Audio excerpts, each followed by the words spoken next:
প্রিয় দর্শক, আসসালামু আলাইকুম। এটা আমাদের ঈদের গরু। আমরা এই গরুটা কিনেছি 1,02,000 টাকা দিয়ে। তো গরুটা কেমন হয়েছে অবশ্যই কিন্তু আমাদের কমেন্টে জানিয়ে দিবেন। ঈদের আগের দিন গরুটার ভিডিও আমি করে রেখে দিয়েছি।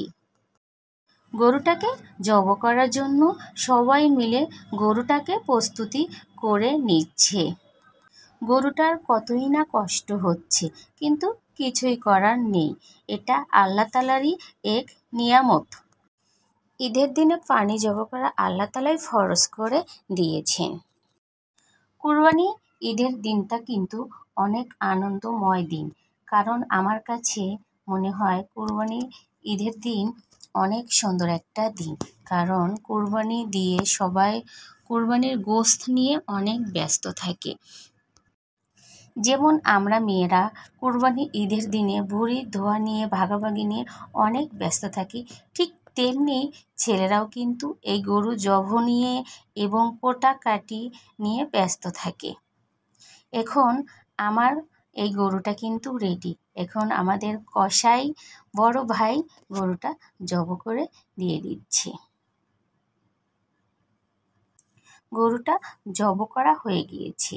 এটা হচ্ছে আমার ফুফাতো ভাই, উনিই গরুটা জব করে ফেলেছে। অপর পাশে আর একটি গরু জব করেছে, তারপরে আর একটা গরু সবাই মিলে জব করার জন্য রেডি করে নিয়ে নিচ্ছে। আমাদের ছামেতে মোট 11টি গরু ছিল এবং একটি খাসি ছিল। তো মানুষ অল্প, গরু বেশি, তাই ছেলে মেয়ে আমরা উভয় মিলেই এই গরুগুলা একসঙ্গে ধরাধরি করে ভাগাভাগি করে কাজ করে নিয়েছি। এটা ছিল আমাদের গরু। আমাদের গরুটা ধরেছে আমার হাজবেন্ড, আমার ফুফাতো ভাই, 2জন ফুফাতো বোনের ছেলে এবং আমার বাবা। ওরা 5 জন মিলে এই গরুটা প্রসেসিং করে নিচ্ছে। আমার হাজবেন্ড তো কোনো কাজই পারে না, তবুও কাজ করার চেষ্টা করছে। পাশেই ছিল আমার মেয়ে এবং আমার বড় ভাইয়ের ছেলে আবু বক্কর। ওকে বলেছি, বলো অনেক সুন্দর হয়েছে। গরুর চামড়া ছিলাচ্ছে আমার বাবা এবং আমার ফুফাতো ভাই। গরুর একটি একটি করে রান কেটে দিচ্ছে আমার ফুফাতো ভাই। আর আমার হাজবেন্ড সেই রানটা নিয়ে রেখে দিচ্ছে। অপর একটি গরুর পায়া নিয়ে রেখে দিল আমার হাজবেন্ড।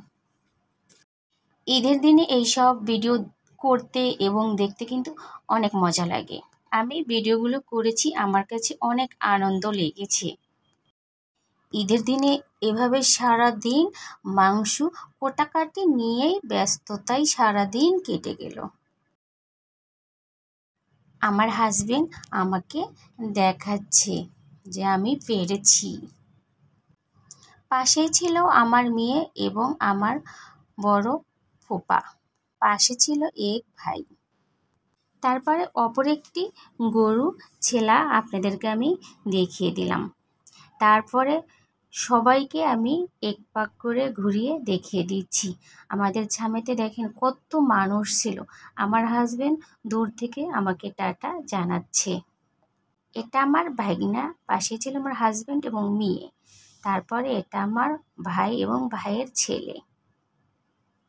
তারপরে আমি আর একটা গরু আপনাদেরকে দেখিয়ে দিলাম। পাশে অন্য একটি গরু কিন্তু দাপাদাপি করছে।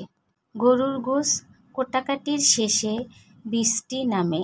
বৃষ্টি আল্লাহ তাআলার এক নিয়ামত। আমরা কিন্তু চাইলেই বৃষ্টি আল্লাহ তাআলা দেয় না, এটা আল্লাহ তাআলার ইচ্ছা। গোশ সবার ভাগাভাগি করা শেষ হয়ে গিয়েছে। এখানে 11টি গরুর মাংস। এখন সব মাংসই এক এক করে ভাগাভাগি করা হবে। আমাদের ছামেতে লোক সংখ্যা ছিল 34 জন, তাই 34টা ভাগ হবে এখানে। আমাদের অঞ্চলের মতো কাদের কাদের অঞ্চলে ঠিক এভাবে ভাগাভাগি হয় অবশ্যই কিন্তু আমাকে কমেন্টে জানিয়ে দিবেন। বাট এখানে সবাই আমার আত্মীয় স্বজন। এটা আমার কাকা এবং পাশে ছিল ছোট ভাই। আমাদের 34টা ভাগ কিন্তু রেডি। আমি এই 34টা ভাগ আপনাদের ঘুরিয়ে ঘুরিয়ে দেখিয়ে দিচ্ছি কেমন হয়েছে। অবশ্যই কিন্তু আপনারা আমাকে কমেন্টে জানিয়ে দিবেন। জানিয়ে দিতে অবশ্যই কিন্তু ভুলে যাবেন না। পাশেই আমাদের অপর 34টি ভাগ ছিল ছাগলের মাংস। এখানে ছাগলেরও ভাগ ছিল 34টা। দেখতে কিন্তু অনেক সুন্দর লাগছে। কুরবানি ঈদের দিনটাই অনেক সুন্দর একটা দিন। এখানে নাম ডেকে ডেকে এক এক করে নাম ডাকছে এবং এক এক করে মাংস উঠিয়ে দিচ্ছে সবার পাত্রতে। এখানেই আমার কুরবানি ঈদের দিনের ভিডিও শেষ। আসসালামু আলাইকুম।